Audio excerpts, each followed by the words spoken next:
Hi, welcome back to Edgewood Healthcare's Journey Through Memory Care educational series. I'm Ashley Magner, Director of Memory Care and Life Enrichment Services, and I'm taking us through this 5-part educational journey. We've now covered Section 1, Exploring Alzheimer's, and Section 2, Understanding Brain Changes in Dementia. We're now to Section 3, Engaging Through the Stages of Dementia, in which we'll look more closely at communication challenges that those with Alzheimer's or other types of dementia will face, as well as behavioral changes can occur as persons progress through the stages of dementia and responses that we as caregivers can take and use throughout our caregiving journey. All right, so bear with me a couple seconds while I share the presentation with you for us to get started. All right, so on my screen, you'll now see Engaging Through the Stages of Dementia, Section 3 in the Journey Through Memory Care series.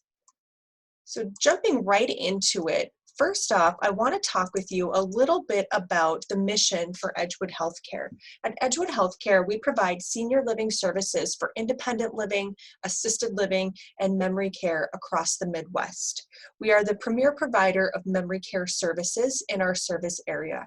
Our mission is as follows: an environment focused on providing familiarity, compassion, appropriate support and care through love, patience, and encouragement.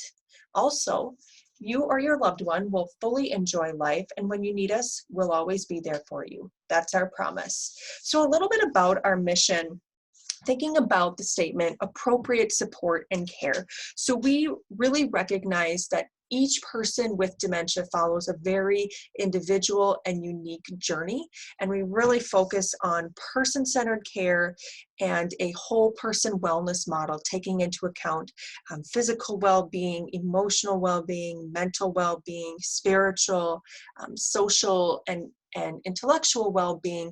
Also really focusing on doing with rather than for, and focusing on maintaining and maximizing each person's skills and abilities and tailoring care as seen and recognized as the person progresses through their unique journey with Alzheimer's or another type of dementia. So letting their specific needs guide us in tailoring to provide the appropriate level of care and support that is unique to each individual. And then of course, providing support services to you, the family member, caregiver, as we go through this journey of providing care for your loved one together. All right, so that's a little bit about us and our mission. Going forward now, you'll see on a screen an image that I like to share a lot when talking about, specifically about communication and behavior in relation to Alzheimer's and dementia. So if you've joined in the first couple of sections, you know that I really like to, along with provide education, try to dispel some common myths or misconception along the way as we go through these sections. A very, very common misconception or myth, if you will, in relation to Alzheimer's and dementia is that people with Alzheimer's get mean, or dementia causes behaviors, or people with dementia are mean. That is probably the greatest misconception in related to dementia. People do not get mean or have behaviors simply because they have dementia. So we've now looked at, in Section 2, Understanding Brain Changes, how physically Alzheimer's and other types of dementia impair all different areas of the brain. One of those to be hit hardest is communication. So how a person chooses words, understands meanings for those words, but then also their ability to verbally communicate all together. And I mention this because communication really is the biggest way that we can impact a person's behaviors. Our approach is the biggest impact on a person's behaviors, all right? So being very mindful of how communication challenges and our approach can lead to these misconceptions and what we might see as behaviors. So simply put, on the screen, as you can see in this image, the gentleman, and you can see above, it says, "People's eyes tell me more than their mouths." So this simple statement really alludes to the fact that as a person progresses through the stages of dementia, nonverbal communication will really be our primary mode of communication for that person. We can no longer rely heavily on verbal communication, and we'll look at why those specific challenges really have to rely very heavily on nonverbal communication, what the person is showing us rather than what the person is telling us, paying great attention to their feelings, to their emotions, and what they're trying to tell us through those, rather than through verbal communication, as we know that will deteriorate greatly with any type of dementia. All right, so keeping this in mind as we go forward. So how do we communicate? Now, this is something that a number of years ago I took away from a conference I was at, listening to a doctor speak whose primary work is in caring for those that have some type of memory loss. So it could be Alzheimer's disease, another type of dementia, or other memory impairments. And he spoke a lot about communication and misconceptions around communication. So there's a lot of research done around communication, how we communicate, how we take the most away. I think it's no surprise to us what you'll see on the screen. So research has shown when we have a communication engagement or interaction, any type, regardless of who we're talking to, regardless of any type of cognitive impairment, this is shown to be what we take away from those interactions. So only 7% of what we take away is the verbal communication, so the actual words that were used. 38% is vocal variety, so your tone, your pitch, your volume, your inflection. So thinking, for instance, that talking very loudly could come across to another person as yelling, or could be very alarming. It could cause them to have fear, to be afraid, especially when they perhaps are growing more unsure or more confused at what is going on around them. And the biggest one, which I think is no shock to any of us, but maybe a little bit shocking just to see how great the impact is body language. So that nonverbal communication, our facial expressions, our body stance, our position, how we are saying what we are saying. So I'm sure you all can think of a time that you had a communication interaction with a person, and after it was done and they were gone, you were left thinking, what didn't they say, or what did they really mean? Because their body language did not match the words that they say. And keeping in mind that as a person progresses through the stages of dementia, they will rely more heavily on our nonverbal communication, as they cannot trust as much the verbal communication as their communication faculties deteriorate more and more from the disease. So we always have to be so mindful and so intentional, of course, about the words that we choose. This is not to say that the words are not important, because of course they are, but hypersensitive, if you will, and intentional about how we choose to say what we say, being very mindful of that nonverbal communication. All right, so going forward, now looking more specifically at communication challenges as dementia progresses. So Alzheimer's disease and other types of dementia, some that we have covered include Lewy body dementia, frontotemporal dementia, and vascular dementia. So regardless the type of dementia, we know that communication deteriorates with each type of dementia, and it is usually an early sign or an early symptom, if you will, some form of communication challenges. So early signs and symptoms include difficulty finding words and attaching words to meaning. And this is why you might often see people that have dementia, if they're having a conversation, even if just with one person, you might not see them offer out any information on their own or new information to the conversation, but more follow along and then just respond with those simple responses at all the appropriate places, which are very basic human instinct type of responses. So yes, oh, thank you, those types of things. But in hindsight, looking back, you might be able to see that unless they were very pointed questions, for instance, that a one-word response could be given back to, it was difficult to carry on any conversation beyond that very basic because of that difficulty finding words. So it's kind of that really hyper feeling of it's right on the tip of my tongue. Think of that increasingly happening and not ever getting better, but not also being able to find the word. And then also identifying words to meanings. So this can result in something that we often refer to as a word salad. So the person might be talking And by the look on their face, they think that what they're saying makes complete and total sense, but you're not able to make sense out of what it is that they're saying. And this often happens because when a person is starting to have more difficulty finding the words for what they are wanting to say, they might choose random words or words that somehow in some way are connected to what they want to say, but not exactly what they're looking for. So random words might be thrown in there. Ways that we can help are being very mindful about words that we choose to use, being very specific, trying to use nouns rather than pronouns. So rather than he, she, her, it, calling things exactly as they are, rather than, can I have that there that's in front of you? Mary, can I please have that pen that you are holding? Being very specific about the words that we choose to use to help that person maintain his or her vocabulary. Right, so difficulty following along in conversation and finding words to respond, especially if it's with more than one person, because we already know, as discussed in prior sections, that attention span also decreases. So being able to follow along in conversation with more than one person will become increasingly difficult, and keeping it very simple and around topics that are familiar and of interest to the person. This is a big one here. Visual cues become more effective than verbal cues.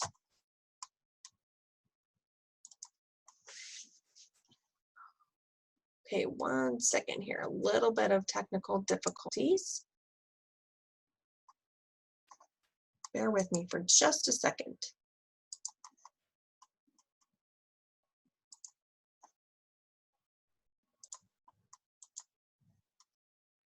All right, sorry about that. We are back. A little bit of a pause in my internet connection here as we are going through an early spring blizzard. So share with me while I get us back up and going. So here we are. Continuing on with these communication challenges. So again, visual cues become much more effective than verbal cues. As we know now, difficulty finding words, attaching them to meaning, following along in conversation, all lead us to now recognize that using visual cues as opposed to verbal, especially for prompting, are much more successful. Knowing that now the person's ability to connect words to meaning is deteriorating, we can't necessarily rely on verbal cues for any sort of prompting. So visual becomes much more effective. And this holds true whether you are in your home setting to providing care in a setting such as a senior living community. Showing rather than telling is much more successful, providing guidance and modeling. So modeling even simple tasks. If you recognize that the person does not seem to be eating as much, for instance, rather than, a lot of times when people see this, they might think, oh, they don't have an appetite anymore, they don't have a desire to eat. A lot of times when we see changes in these basic skills, such as activities of daily living, a lot of times the person simply needs initiation or guidance in showing them how to do that task, not that they've lost interest or physically can't do it. So showing rather than telling.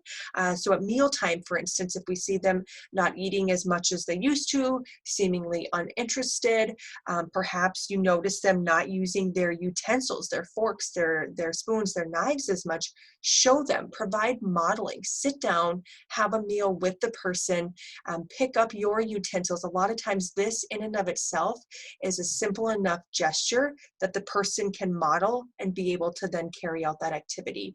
Or simple hand-on-hand techniques where rather than feeding the person, we want to help them maintain skills if they're still able to do so.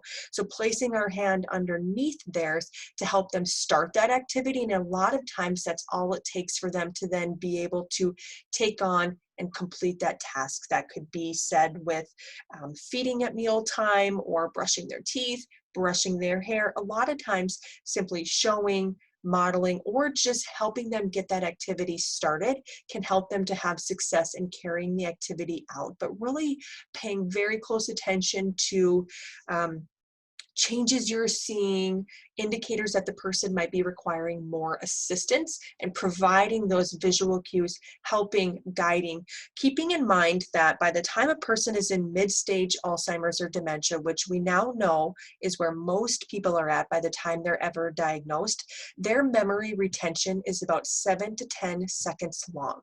So think about that when you're giving directions or instructions. That's maybe one or two simple instructions. Anything beyond that, they're likely going to be back asking you what it was again that they were to be doing or you asked them to do. So very simple instructions. Come with me, let's get dressed. Come with me, let's get ready for the day. Let's go have breakfast, doing with them rather than simply telling them. So providing that guidance, that modeling, you're likely to eliminate a lot of frustration on both of your parts, shame on the part of the individual you're caring for, feeling bad when they can't remember, they feel like they can't do it or not successful at certain tasks.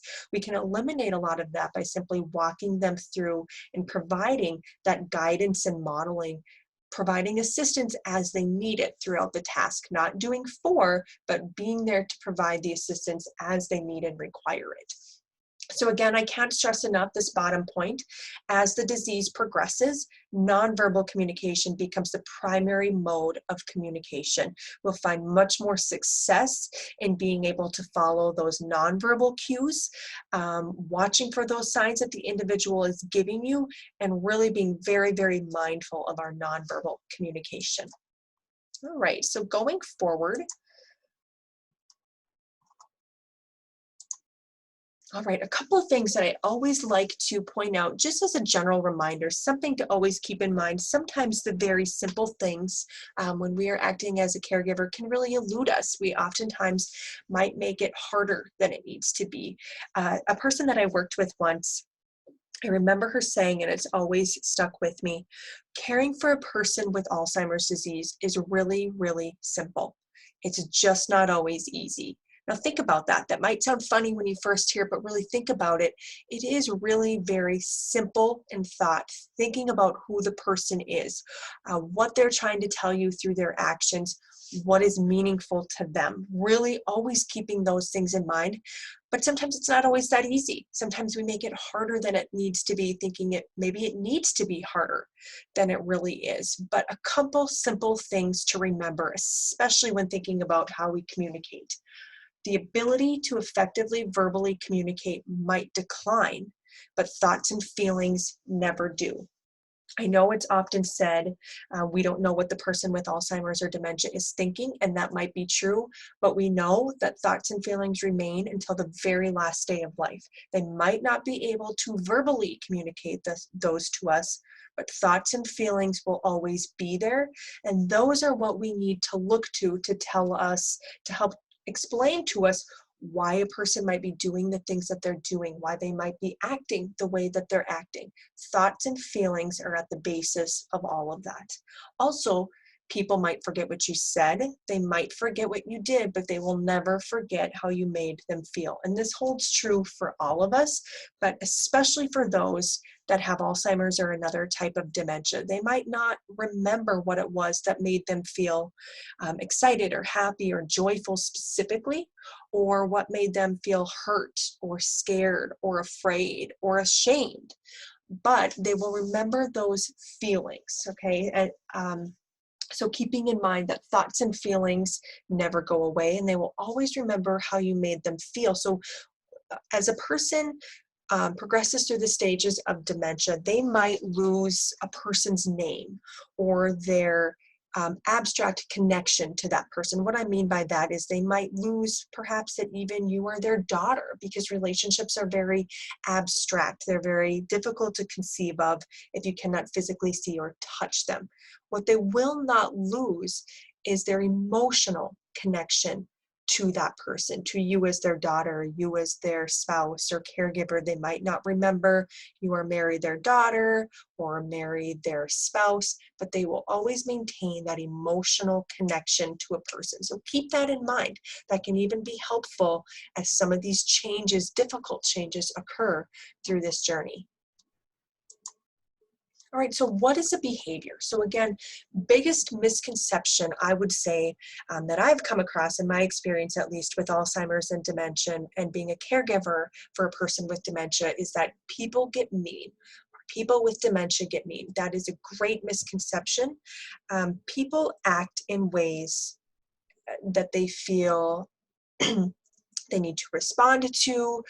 So like it says right here on the screen, what is a behavior? A behavior is anything that a person does in response to a particular situation or stimulus. So people don't behave just for no reason. It's not because they have dementia that they now have a certain behavior, if you will, or a certain action, or even what you might see as personality changes. Changes going on caused by their disease lead to how they might perceive a situation and have a response or a behavior, if you will, to that situation. So again, a behavior is simply anything that a person does in response to a particular situation or stimulus. So that being said, a behavior in and of itself cannot necessarily be bad or good. It just simply is. So that's one of the first things that as caregivers we need to think of. Take a step back. A behavior is not bad or it's not good. It simply is. We need to change how we look at that behavior. Is it potentially harmful to that person or to you as a caregiver or those around them? Does it pose an imminent threat to their health or safety or to that of yours or those around them? A behavior simply is.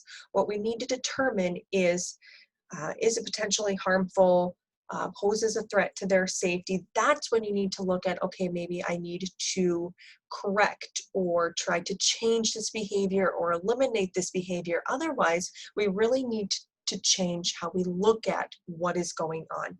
Look at a behavior as a form of communication. So we know by now that verbal communication skills deteriorate greatly with any form of dementia as the person progresses through the stages, okay? So behavior is simply a form of communication when they can no longer rely on words to communicate what it is that they are feeling or trying to say to their caregiver or those around them. Also, there is a reason behind every behavior. It is not a product of dementia. So again, people don't have behaviors or get mean, if you will, just because they have dementia, but they are a response to a situation that's either real or perceived. We know that as persons progress through the stages of Alzheimer's disease and other types of dementia, they have more difficulty differentiating between reality and non-reality. It could be something that they see on TV that is alarming or upsetting to them, something that perhaps they're having hallucinations or delusions that are leading them to feel alarmed, afraid, whatever it might be. So a response to a situation, again, it could be a real or a perceived to them situation. Behaving is simply responding to that, trying to tell us how they're feeling about something.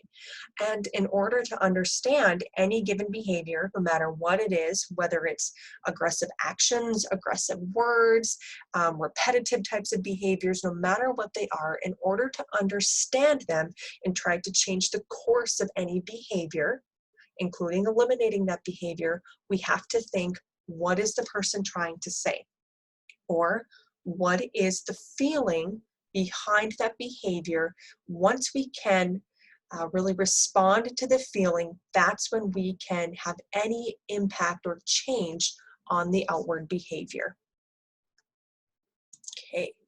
So going forward, looking at what does it really mean? So looking at some of these common behaviors that we often will see, and behaviors, if you could see me right now, I do that a lot with quotes around them because to me, I don't even like to say the words behaviors because it just gives such a negative connotation around Alzheimer's and dementia. But some of those commonly perceived behaviors, if you will, in a person with dementia. So looking at those and what could they be trying to tell us? So a big one, wandering. We hear wandering in relation to Alzheimer's and dementia and automatically assume that to be a very bad thing. But what does it actually mean? It could simply mean being mobile, which is a great thing. If a person is mobile, we want to help them maintain those skills and abilities. They could just be being physically active. Walking about is now a hot word that is often used as opposed to wandering. You might think it sounds a little bit funny, but it could be that actually describes better what is going on than wandering. Wandering makes us assume that that person is lost, that they are seeking something, trying to find something. It could be the person perhaps is exit seeking. That is something we want to get to the bottom of. Why do they feel they need to do that, and help to redirect or curtail that behavior? Perhaps they simply need some engagement that keeps them from feeling like they need to leave or need to get somewhere. Right? So really being proactive with that rather than trying to be reactive and telling them they can't do something or trying to argue with it, which we know, given the physical changes, that we can't reason with or argue with the person with dementia, but trying to be proactive and always using redirection as opposed to arguing. So again, it could be being mobile, physically active, exploring their surrounding. We know that as people progress through the stages of Alzheimer's disease, every day is a new day. So while routines in some settings might become familiar, many elements are still new. So they could simply be exploring that. Walking about, again, none of these are bad things. So it really becomes, how do we look at the action or the behavior we're seeing? Sundowning. So this is a really hot topic, often one that elicits major concern in family caregivers and professional caregivers alike. Sundowning can be a very scary word. We hear it again, automatically think it to mean something very bad. Sundowning simply is feeling tired as the day progresses, perhaps feeling over or under stimulated as the day progresses, having trouble transitioning from day to night, and recognizing certain feelings and responses to those. So losing the ability to recognize a feeling as, I feel tired, I feel overwhelmed, I feel alarmed, I should retreat to a quiet area and rest for a while. Likewise, feeling understimulated. Now, being understimulated poses just as much of a risk for any behavior as does being overstimulated. So recognizing that sundowning could also mean that a person needs to feel more engagement or purpose or need. Trying to be proactive. So really looking for signs that are occurring in and around this behavior. So what seems to come before you notice the sundowning behavior? Is there some walking about, perhaps some seeking type of activity going on that might alert you to this person is feeling maybe overstimulated and needs to retreat to a quiet area? Or do they seem to be seeking some sort of stimulation, wanting to be involved, needing some purpose? Perhaps this is a time of day where a woman might have been preparing for her family to come home, her husband to come in from work, her children to be coming home. She might have been preparing a meal, getting the kitchen ready or the dinner table ready. So perhaps this person needs some stimulation, needs to feel needed, needs a task, if you will, or some engagement. That's why a lot of times we might have activities leading right into that dinner hour to keep individuals engaged. I don't like to say just keeping them busy, because that means something different for all of us, but rather keeping engaged in something that is meaningful and joyful to that person. Right, another common one, looking for home. Another common one that goes along with this, looking for my mom. I just want my mom. Making these types of statements. I just want to go home. I just want my mom. Recognizing that these statements, more often than not, are not talking about a physical place or a physical person, but they are more a cry of distress.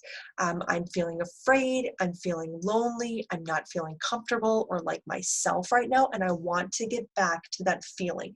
So think about if you are feeling those things. If you're not feeling good, if you're feeling lonely or afraid, you might say, I just want to go home. Not so much thinking about that physical place, but the feeling you get from being in your safe, comfortable place where you feel most yourself. Likewise, if we feel hurt or we're not feeling good or we feel afraid, we might say, I just want my mom, or I just want my dad.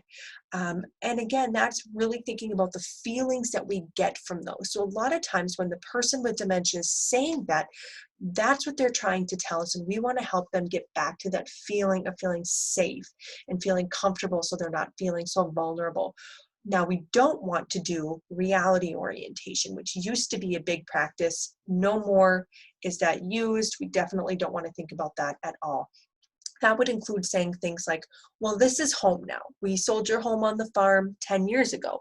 A person wouldn't ask that if they were aware or if that was present in their mind, or saying, well, your mom is not here. She passed away 20 years ago, having the person relive that drama, get into their reality. Now, we're not going to make promises or lies that we can't keep, but therapeutic response, understanding and responding to the feelings that they are expressing to us.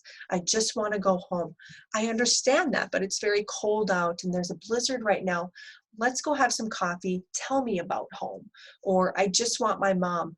Oh, I understand. She sounds like a lovely person. I'd love to hear more about your mom. Will you come with me? Tell me about her.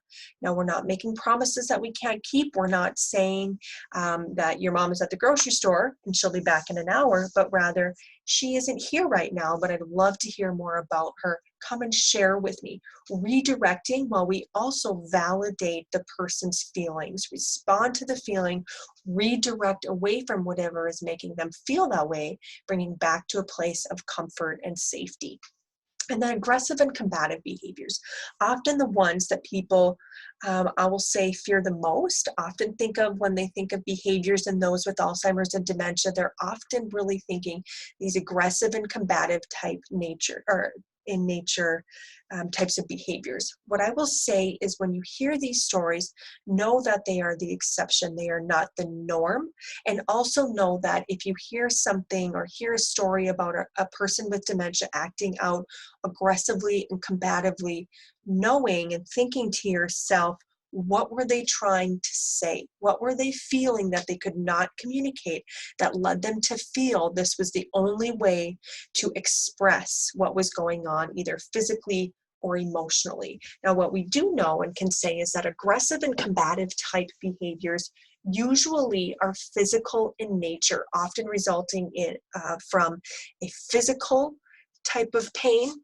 It could be not feeling well, they're ill, they have some sort of pain, they're uncomfortable, or they're frightened and they don't know how else to express that. So think, excuse me, if a person is experiencing pain and we go and try to dress or undress them and you get an elbow to the face, or perhaps they strike out as you go to lift their arm to change their shirt. Rather than thinking, why are they trying to harm me? This is not a malicious or intentional type of action, but really they're trying to say to you, that hurts.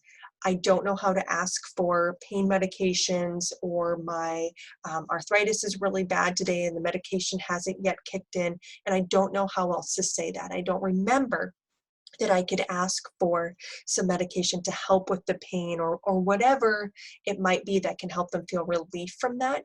Keeping in mind, these behaviors are almost always physical in nature, and if we see them, they should be alerting us to that something is going on. There's a pain that is there, they're not feeling well, something that we really want to get to the root of to help to alleviate, and then really a lot of times eliminating or reducing the likelihood of those aggressive and combative types of behaviors.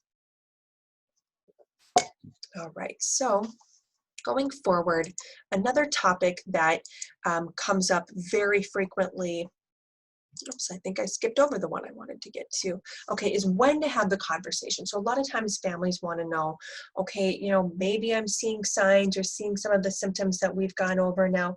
When do we have this conversation? When do we talk as a family? When do I talk to my loved one about the things that we're seeing? Simply put, as soon as you notice changes. So difficulty with their activities of daily living, increased confusion, increased short-term memory loss, if you have concerns about their medication management, if you have concerns about social isolation, if you have concerns about their safety, as soon as you notice any changes, it is always better to be proactive rather than reactive.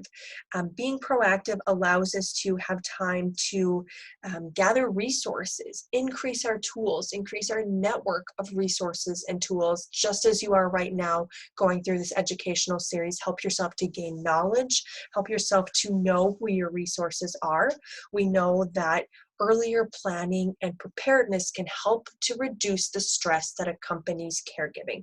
We know that there is stress, a great deal that comes along with being a caregiver, but research really does show that feeling as prepared as you can, earlier planning, having resources and tools, including people on your side, can help to reduce that stress, knowing that emergencies often can and will happen. But as much as you can feel prepared for those, like you have a plan in place, helps to eliminate or at least reduce the stress. I can't say eliminate, I take that back.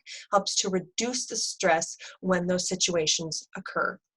And knowing that we're here to help at Edgewood, we are here to help. Our caregivers, our activities, and our services positively impact cognitive functioning and improved quality of life. So we know that we cannot reverse the damage that it's done from Alzheimer's disease or dementia. There is nothing available that can reverse damage, that can cure, that can prevent, but we do know that all of these things put into place can really help improve quality of life. They can even have positive impacts on cognitive functioning. So it might not be reversing any damage, but in having these support services in place in which a person has all of those services available to them in one place where they don't have to worry about remembering to eat, worry about social isolation or engagement, we often do see improvement in day-to-day cognitive functioning because of those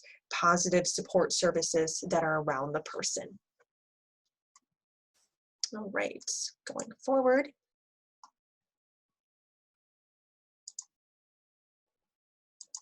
Quick fingers here. All right, so what makes us different at Edgewood? And I touched on this a little bit in the beginning as we went over our mission. What makes us different, I truly believe, is our emphasis on ability over inability. So really looking at each person unique in their journey with dementia as a unique individual, focusing on the skills that they have, maximizing, maintaining, using those skills, providing purpose, need, engagement through joyful and meaningful activities for each individual, person-centered care with all areas of care, individualized for an overall holistic approach to care. So what that means is that outside of looking at their physical needs, but also looking at their needs emotionally, spiritually, cognitively, socially, recognizing that all of those really complete that whole person wellness model and that person-centered care model. Quality of life and well-being, the primary goal, focusing on mind, body, and soul. So again, not just physical needs, but all of the souls, or all of the, all of the parts of that individual that make them who they are, focusing on all of those, really completing that holistic approach to care, that person-centered care, and improving quality of life in doing all of those things. Right, so one last thing I want to touch on here is another thing that is unique to Edgewood Memory Care, and this is our use of life stations. So life stations are spaces created throughout our memory care communities that are meant to draw a person in, really bring out those long-term memories, touch them, bring out joyful memories. We know that short-term memory is greatly impaired with Alzheimer's and dementia, but long-term is not until much later in the disease process. So really, getting to those deep-rooted memories, thinking about, you'll notice here each of these stations and what types of memories they could elicit in a person. Thinking about these old kitchen areas here. For me, when I look at them, it makes me think of Grandma's kitchen. The smells of bread, baking, meals, gatherings that we would have had gathered around that kitchen, really bringing out those caregiving instincts in an individual when they see like the nursery station, or for men, it could be these workstations, really bringing out those habits of a lifetime, if you will, or those favorite enjoyed activities. So these life stations we use to create moments of joy for our residents, to bring out in them those habits or hobbies that are maybe long lost that they really enjoyed, to bring those back to our residents. Creating activities around these life stations to really bring out those long-term memories, those skills, those abilities. We encourage our residents to really get in, touch them. These are for use. They're not just for viewing within our communities, but really we want them to be used for residents to use them in ways that are meaningful and engaging for them, for each of their unique journeys. All right, and finally, why Edgewood? When there are many options out there for memory care, why Edgewood? So what will your loved one gain? For the person that has Alzheimer's or dementia, quality of life through dignity, respect, and personalized care. Russ Kubik, who was a president at Edgewood Healthcare for many years, I remember him always saying, if we do nothing but provide for the dignity of our residents, everything else will be covered. As long as we are providing for the dignity, everything else will follow. And I always remember that and always think of that. So providing dignity, respect, personalized care, recognizing the unique individual journey. A home-like atmosphere that is designed to provide comfort, encouragement, and the appropriate stimulation that is tailored, and care is tailored appropriately to that person's unique journey. And highly trained staff that have a team approach to care, so working together to make sure all needs are met for the individual. And what will you as a family member or a caregiver gain? You'll gain a peace of mind knowing that your loved one is being cared for by loving, dedicated staff in a home-like atmosphere. Also, the support from a company who will be there every step of the way through this caregiving journey to help guide you, to help support you through the many changes that dementia can bring. So we know that we don't replace you as the caregiver, but we join you in this caregiving journey and provide support to you while we provide care to your loved one. All right, so that brings us to the end of section 3, engaging through the stages of dementia. We've made it halfway through now. We have now covered section 1, exploring Alzheimer's, section 2, understanding brain changes in dementia, and section 3, engaging through the stages of dementia. Join us next time for section 4, effective communication. Thank you again for joining us, Edgewood Healthcare's Journey Through Memory Care educational series. We look forward to seeing you next time.